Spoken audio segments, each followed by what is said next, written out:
Social media पर miss information एक समस्या है, लेकिन उससे भी बड़ी समस्या होती है इंटेंट की। और जब एक पढ़ा लिखा इंसान किसी कैमरे के सामने बैठकर आधी सच्चाई और पुरानी जानकारी को फैक्ट बनाकर पेश करता है तो उसे सिर्फ गलती नहीं कह सकते, फिर वो एक सोचा समझा नैरेटिव पुश होता है। साहिबा बाली को तो आप जानते ही होंगे, एक्टर है, मॉडल है और क्रिकेट ग्राउंड पर प्रेजेंटेशन के टाइम पर दिखाई देती है। लेकिन इस रिलेटेबल कैमरा फ्रेंडली चेहरे के पीछे अब एक जेनोसाइड डिनायर दिखाई दिया। रिसेंटली साहिबा बाली का एक वीडियो एक्स पर वायरल हो रहा था, जहां पर वो कह रही थी कि कश्मीर फाइल्स एक प्रोपेगेंडा फिल्म है। Okay. Oh, cool. Is your Zameen then Kashmir Files? No, I just don't like Kashmir Files. Huh. It was such a propaganda movie. I'm going to get cancelled for it, but it was Opinions are opinions, man. There's no. such a crap movie. Kashmiri होते हुए Sahiba Bali straight on face Kashmir genocide को deny कर रही हैं। सोचिए क्या कारण होगा इसके पीछे। इसका रीजन यह है कि साहिबा बाली गंगा जमनी तहजीब की कट्टर समर्थक हैं, इतनी कि वो जब खुद कश्मीर जाती हैं तो हिजाब पहन लेती हैं। एंड इसका रीजन अनभिज्ञता भी हो सकता है, यानी इतिहास में क्या हुआ है इसके बारे में पता ही ना होना। साहिबा को शायद नहीं पता कि कश्मीर में आज तक 7 जेनोसाइड और पलायन हो चुके हैं। सबसे बड़ा पलायन 14th सेंचुरी के अंत में 1389 से 1413 के बीच हुआ, जब सुल्तान सिकंदर शाह, जिसे बुत शिकन कहा जाता था, उसके दौर में मंदिर तोड़े गए और हिंदुओं पर अत्याचार बढ़ गए। दूसरा चरण फतेह शाह के समय में आया। तीसरा दौर मुगलों के समय में देखा गया, खासकर जहांगीर, शाहजहां और औरंगजेब के काल में। इनके समय में कश्मीरी हिंदुओं पर दबाव और हिंसा बढ़ गई थी, जिससे बहुत से लोगों को घाटी छोड़नी पड़ी थी। चौथा पलायन 1752 में अफगान दुर्रानी शासन के दौरान हुआ था। पांचवां बड़ा तनाव 1931 में देखने को मिला था, जब सांप्रदायिक दंगे भड़के थे और कश्मीरी पंडितों के घरों और संपत्तियों को निशाना बनाया गया था। छठा चरण आजादी के बाद धीरे धीरे उभरा, जब 1980 के दशक में पाकिस्तान समर्थित आतंकवाद और कट्टरता ने कश्मीर में जड़ें जमानी शुरू की। और उसके बाद आया 1990 का सबसे बड़ा और हालिया जेनोसाइड। उस समय खुलेआम धमकियां दी जा रही थी, रालीव, चलीव या गलीव, यानी मिल जाओ, मर जाओ या यहाँ से भाग जाओ। मस्जिदों के लाउड स्पीकर से नारे लगाए जा रहे थे, पोस्टर चिपकाए गए थे कि घाटी को छोड़ दो या मारे जाओ। एंड स्टिल साहिबा वाली has the audacity to call it a propaganda. पर साहिबा के इस माइंडसेट को समझने के लिए उनकी हिस्ट्री को जानना पड़ेगा। 2023 में एक वीडियो में साहिबा वाली कैमरे के सामने बैठकर एक दावा कर रही थी कि उनके पिता की कश्मीर में प्रॉपर्टी है और अगर वो किसी नॉन कश्मीरी से शादी कर लेती हैं तो वो प्रॉपर्टी उनसे छीन ली जाएगी। My dad has the property, which I'm the only child, so should come to me. But because of the rule there, if I marry a non-Kashmiri, I cannot get the land. अब सुनने में ये सब कुछ genuine लगता है, एक personal कहानी, एक इमोशनल एंगल, जैसे कोई अपना रियल कंसर्न बता रहा हो। पर प्रॉब्लम यह है कि जो ये बात कह रही है ना, वो बात गलत है, पूरी तरीके से आउटडेटेड है। जब 2019 में आर्टिकल 370 को हटाया गया था तो वो सिर्फ एक पॉलिटिकल फैसला नहीं हुआ था, पूरा लीगल स्ट्रक्चर बदल गया था। और 370 के नए फ्रेमवर्क के बाद महिलाओं के प्रॉपर्टी राइट्स शादी से प्रभावित नहीं होते हैं। यानी आज आप किसी से भी शादी कर लो, आपकी प्रॉपर्टी आपकी रहती है।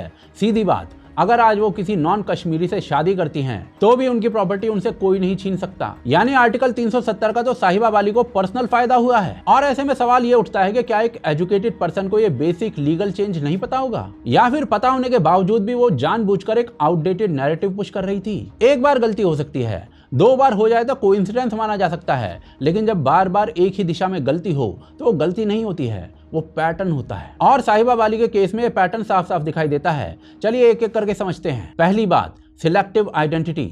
एक तरफ इंस्टाग्राम पर बी फिटिंग पोस्ट और दूसरी तरफ उज्जैन में महाकाल के दर्शन। देखिए यहाँ पर मुद्दा किसी की पर्सनल चॉइस का नहीं है, जो चाहे खाएं या फिर जहां चाहे खाएं। लेकिन जब आइडेंटिटी सिचुएशन के हिसाब से बदलने लगे, ऑडियंस के दिमाग से वैल्यू शिफ्ट होने लगे, तो सवाल उठना स्वाभाविक है। इसके बाद 2018 का एक क्लिप, वो ओपनली कहती हैं कि कांग्रेस का मेन एजेंडा यूथ है। सामने बैठे होते शशि थरूर और वो उनसे पूछती हैं कि आप पीएम कब बनोगे। This young girl had a question. Go ahead.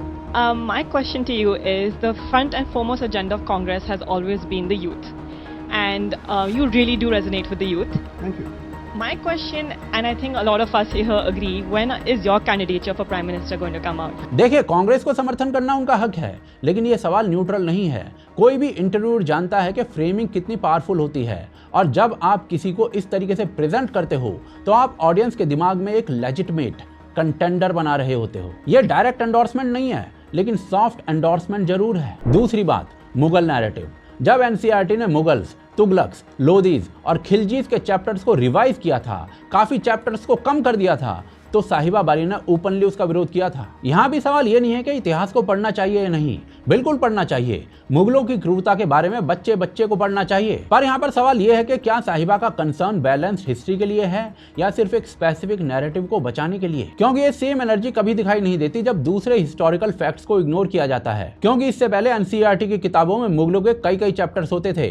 In fact लोग परेशान थे इस बात से, और आज इसीलिए साहिबा का ये नैरेटिव रोमिला थापर और मोहम्मद हबीब जैसा लगता है। तीसरी बात, पाकिस्तान का प्रेज। उन्होंने कहा कि पाकिस्तान ट्रिप ने उनकी परसेप्शन को बदल दिया। Pakistanis are so loving, so welcoming. Eye-opening trip was to Pakistan. This was in 2005. I was a teenager back then, and we had gone for someone's wedding. So we had done Lahore and Karachi. My perception of Pakistan as a child was what I had seen on mass media, what I had seen in films, what I had seen during cricket matches.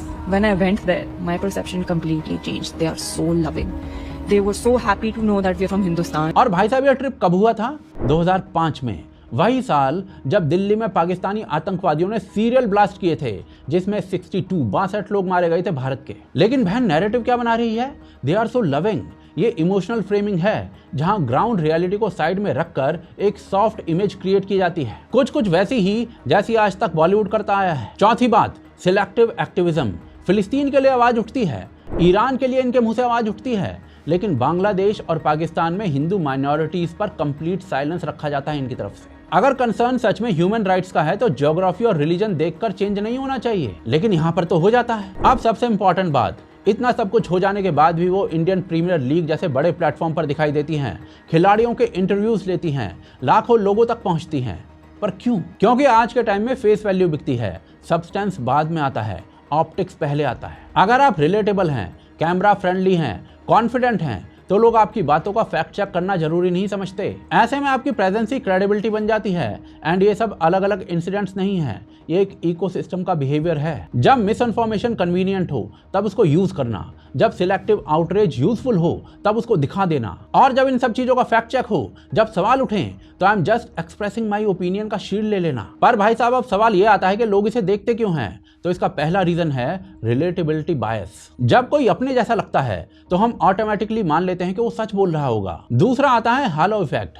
अच्छा appearance, confidence, communication, ये सब मिलकर trust create कर देते हैं, चाहे content सही हो या नहीं। तीसरा रीजन है लो अटेंशन स्पैन। आज बहुत कम लोग वेरीफाई करते हैं, जो सुना वही मान लिया, और जब इंफॉर्मेशन एंटरटेनिंग तरीके से आए तो डाउट और कम हो जाता है। लेकिन सच्चाई यह है कि इंफॉर्मेशन पावर है और मिस इन्फॉर्मेशन उससे भी ज्यादा खतरनाक है। जब आप लाखों लोगों के सामने कुछ कहते हैं तो वो सिर्फ ओपिनियन नहीं होता है, वो इन्फ्लुएंस होता है, और इन्फ्लुएंस के साथ रिस्पॉन्सिबिलिटी आती है। लेकिन साहिबा जी की तो ना कोई अकाउंटेबिलिटी है, ना करेक्शन है, ना ही कोई एक्नॉलेजमेंट है। बस प्लेटफॉर्म मिलता रहता है और विजिबिलिटी बढ़ती रहती है, क्योंकि आज के समय में फैक्ट से ज्यादा फेस बिकता है, और एक खतरनाक है।